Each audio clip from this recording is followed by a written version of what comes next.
अस्सलाम वालेकुम स्टूडेंट्स। अब हम चलते हैं लेक्चर 1920 की वीडियो 3 की तरफ, जिसमें हम डिस्कस करेंगे जावास्क्रिप्ट का सिंटैक्स। तो वीडियो 3 है ये, आपने कोशिश करनी है सारी वीडियो देखनी है। तो हम जावास्क्रिप्ट कैसे ऐड कर सकते हैं?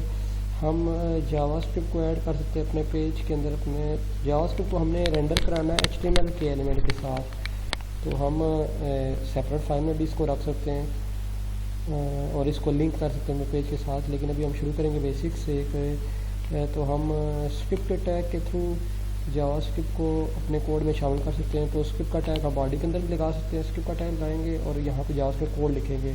तो यहाँ पे जावास्क्रिप्ट कोई भी कोड हो सकता है 2 नंबर को ऐड करने वाला, if I statement switch etc।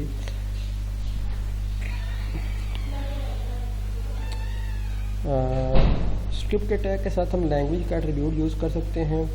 Language का एट्रीब्यूट ये स्पेसिफाई करता है कि आप स्क्रिप्ट के टैग में जो कोड लिखेंगे आप किस लैंग्वेज को अपने HTML में ऐड करने लगे हैं, अपने कोड में ऐड करने लगे हैं। तो बाय डिफ़ॉल्ट देखिए यहाँ पे अगर हम लैंग्वेज ना भी लिखे तब भी हमारा काम करेगा। तो बाय डिफ़ॉल्ट इसको लैंग्वेज हमारी जावास्क्रिप्ट ही होती है। तो हम लैंग्वेज के एट्रीब्यूट के थ्रू भी हम जावास्क्रिप्ट को ऐड कर सकते हैं by using script tag.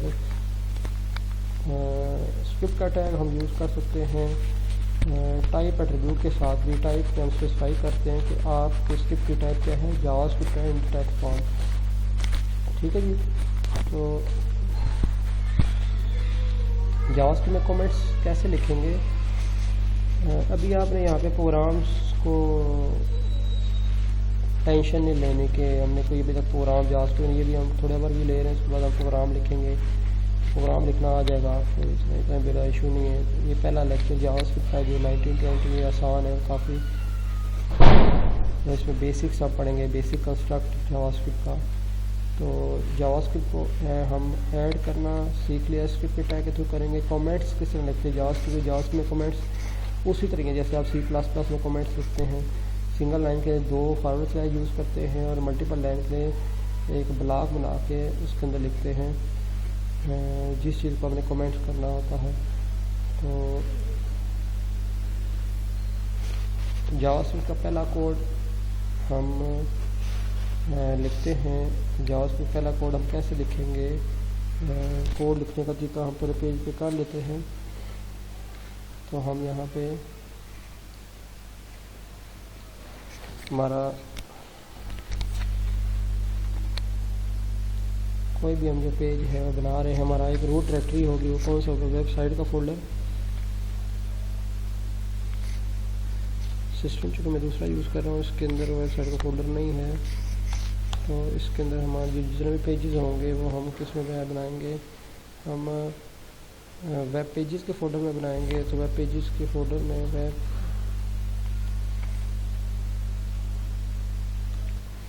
Web pages के फोल्डर में हम एक पेज बना लेते हैं, फर्स्ट पेज फॉर जावास्क्रिप्ट। तो जावास्क्रिप्ट आप कैसे लिखेंगे? नेक्स्ट लेक्चर से मैं कोशिश करूँगा कि हम किसी और टूल पे जाएं, नोटपैड++ या ड्रीमवीवर पे, ताकि आपको और भी चीज़ों का आइडिया हो जाए।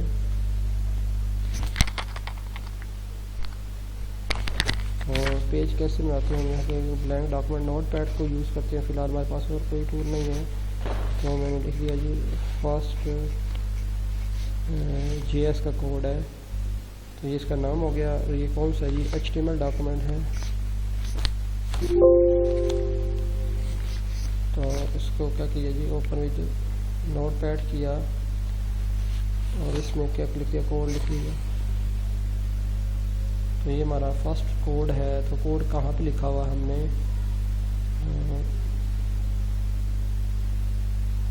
कोड हमने लिखा हुआ है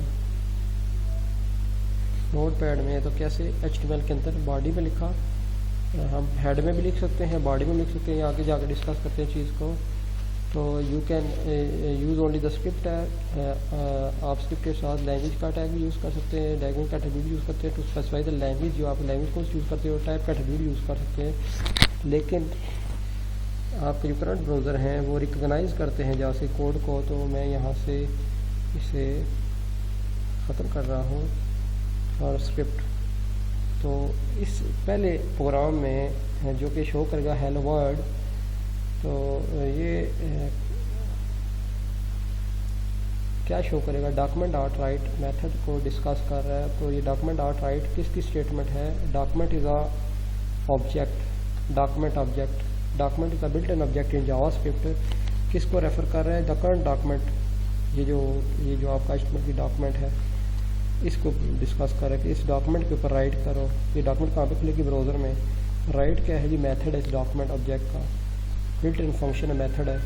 तो मेथड कैसे पता लग रहा है, ये दो ब्रैकेट्स आपको बता रही है मेथड है, और इसके अंदर डबल कोट्स में जो कुछ भी लिखेंगे, तो डबल कोट में जो कुछ भी आप लिखते हैं वो एज इट इज शो होता है। तो you are going to show the hello word on the page, print करने जा रहे हैं। जैसे सी आउट आपने किया था, जैसे सी आउट करने के लिए C+ में आपने सी आउट की कमांड यूज़ की थी, इस तरह से जावा वेब पेज के ऊपर कुछ प्रिंट करना है तो आप क्या लिखेंगे, डॉक्यूमेंट डॉट राइट में डॉक्यूमेंट के ऊपर राइट करो। क्या राइट करो, ये इस आर्गुमेंट में आप क्या लिख देंगे, डबल कोट में जो कुछ भी लिखेंगे तो आपका वहीं प्रिंट होगा। तो इसे Ctrl+S किया और चेक करते हैं कि क्या हेलो वर्ड आपका दिखाएगा,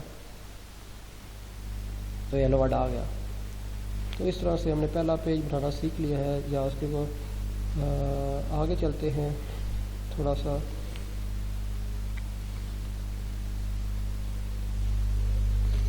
white space and language JavaScript ignore the, JavaScript जो है ना वो वाइट स्पेसेस को इग्नोर करता है, टैब्स को और न्यू लैंड को इग्नोर करता है।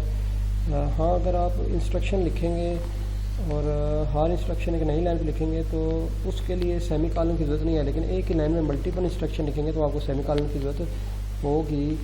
तो ये आगे बात आएगी इसको, ये इस एग्जाम्पल में देखें लिखा है सेमी कॉलन है और ऑप्शनल। सेमी कॉलन ऑप्शन से क्या मुराद है, अगर आपने इस चीज़ का अपने वैसे ही वो इग्नोर कर दे, टेंशन नहीं लेने की, क्यों है ये सब मैं स्पेसिफाई कर रहा ब्लॉग जिसको डिस्कस किया जा रहा है। देखिए यहाँ पे आपने ना सेमी कॉलन हर स्टेटमेंट में लिखा हुआ, ये दो स्टेटमेंट लिखी हुई हैं, var1 var2, दो वेरिएबल्स के नाम है, ठीक है। वेरिएबल्स के चैप्टर को हम भी देखेंगे जाके। तो अब यहाँ पे देखें ये दोनों स्टेटमेंट्स जो है ना, var1 एक वेरिएबल है जिसमें 10 आ रहा है और var2 जो 20 आ रहा है, तो ये दोनों अलग अलग लाइन पे लिखी हुई हैं। तो यहाँ पे आपको एंड सेमी कॉलन देने की जरूरत नहीं है। अगर एक ही लाइन पे दोनों स्टेटमेंट लिखेंगे तो आपको देनी पड़ेगी सेमी कॉलन। केस सिस्टम, हाँ जावास्क्रिप्ट केस सेंसिटिव लैंग्वेज है, जिस तरह से आप एक वेरिएबल का नाम आइडेंटिफायर यूज़ बनाएंगे उसी तरह से उसको यूज़ करेंगे।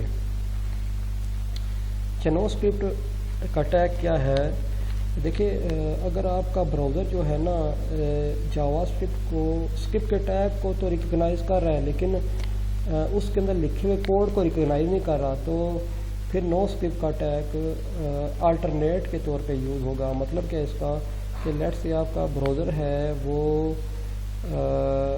ये जो स्टेटमेंट लिखी हुई है, स्क्रिप्ट तो उसे पता है ब्राउज़र को, कहाँ जिसने इसको इनेबल कर लिया, लेकिन इस स्टेटमेंट को आपका ब्राउज़र अगर नहीं समझ रहा ये क्या है, तो उस केस में आपका ये नो स्क्रिप्ट का टैग यूज़ होगा और इसके अंदर ये वाला मैसेज अल्टरनेट के तौर पर शो हो जाएगा। तो अगर आपका ब्राउज़र जावास्क्रिप्ट के कोड को रिकग्नाइज नहीं कर रहा, तो उस चीज़ को एज ए डेवलपर जानने के लिए कि कौन सी स्टेटमेंट हमारा ब्राउज़र सपोर्ट कर रहा है या रिकग्नाइज कर रहा है या नहीं कर रहा, तो वो सारी बात है, वो वाला कोड नहीं चलेगा। तो कंट्रोल सीधा कहाँ पे आएगा, नो स्क्रिप्ट के टैग में, और वो ये वाला लाइन एक्सिक्यूट कर देगा। इसको रन करके आप देखेंगे तो आपको इसका आइडिया हो जाएगा।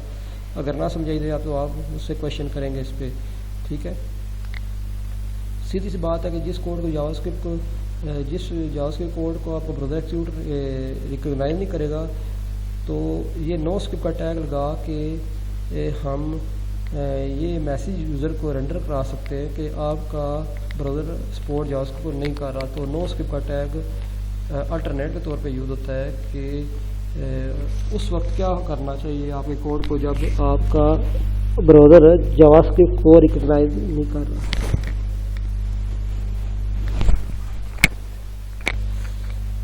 आगे चलते हैं, छोटी छोटी चीज़ें हैं जी। अब जावास्क्रिप्ट की एनेबलिंग पे आते हैं। सारे ब्राउज़र जो है ना वो जावास्क्रिप्ट को सपोर्ट करते हैं, ठीक है। लेकिन बाद बात होता है कि आप ब्राउज़र के अंदर जावास्क्रिप्ट की एनेबलिंग का जो ऑप्शन है वो फॉल्स हो जाता है, उसे ट्रू करना पड़ता है। या तो इसमें ये मैंने सारे स्टेप लिखे हुए हैं कि इंटरनेट एक्सप्लोरर में आप जावास्क्रिप्ट कैसे इनेबल करते हैं। वैसे बाय डिफ़ॉल्ट इनेबल करने की जरूरत नहीं होती, मैंने खुद नहीं कभी इनेबल किया। तो लेकिन अगर आपका कोड जावास्क्रिप्ट को आपका इंटरनेट एक्सप्लोरर नहीं समझ रहा, तो या आप जो भी ब्राउज़र यूज़ कर रहे हैं, तो इस स्टेप को फॉलो करते हुए अपने आप जावास्क्रिप्ट को आप इनेबल कर सकते हैं। क्रोम के लिए स्टेप लिखे हुए हैं, इंटरनेट एक्सप्लोरर के, फायरफॉक्स में भी स्टेप लिखे हुए हैं जावास्क्रिप्ट को इनेबल करने के लिए। तो ये स्टेप आप फॉलो करके इनको समझाने की ज़रूरत नहीं आई, डोंट थिंक सो कि मैं नहीं समझता कि इनको समझाने की ज़रूरत है, ठीक है जी।